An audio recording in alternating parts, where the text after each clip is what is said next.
Cəmiyyətdə qadınların üzərinə daim çox böyük vəzifələr düşür. Onların işi həmişə ağırdır.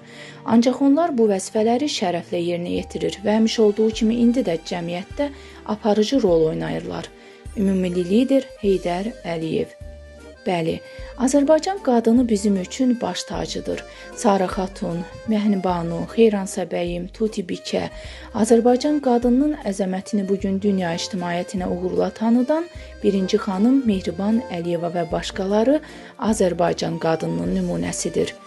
Avestada İlahi Anahit, Dədə Qorqudda Burla Xatun, Selcan Xatun, Banu Çiçək, İskəndərnamədə Nüşabə, Koroğluda Nigar xanım, eləcə də ədəbiyyatımızın seçilən simaları olan Məsəti Gəncəvi, Heyran xanım, Aşıq Pəri, Xurşudbanu Natəvan və başqaları Azərbaycanın ictimai-siyasi və mədəni həyatında mühüm rol oynayan qadınlar olub. Azərbaycan qadını milli məfkurəyə sadiq qalaraq bu gün də müstəqil Azərbaycanın güclənməsi, inkişafı, qorunması naminə töhfələr verir. Çünki o, müstəqillik uğrunda canını verən şəhid anasıdır, şəhidi xanımıdır, qəhrəmanlar böyüdən anadır. Qadın dünyanın ən müqəddəs varlığı, yaşadığımız aləmin əzəmətli bir qüvvəsidir. Qadın fərqli olmağı sevir. Qadınlar xarakter baxımından da bir-birinə bənzəməz. Zəifi olur, güclüsü olur. Qadın bütün gözəlliklərin ən alisidir. Qadın gözəlliyi insanı mənən, ruhən yaşayıb yaratmağa həvəsləndirir. Bütün hallarda qadın dəyərlidir, dəyərdir.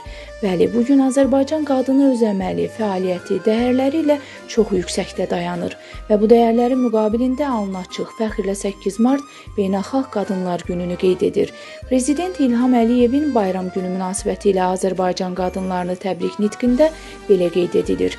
Xalqımıza məxsus zəngin milli mədəni dəyərlərin əsrlər boyu qorunub saxlanmasında və yaşadılmasında Azərbaycan qadınının misilsiz xidmətləri var.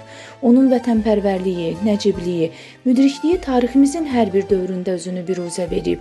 Bu sözlərlə hər zaman dövlətin diqqəti ilə əhatə olunan Azərbaycan qadını 8 mart Beynəlxalq Qadınlar Günü ərəfəsində də bu qayğını bir daha üzərində hiss etmiş olur.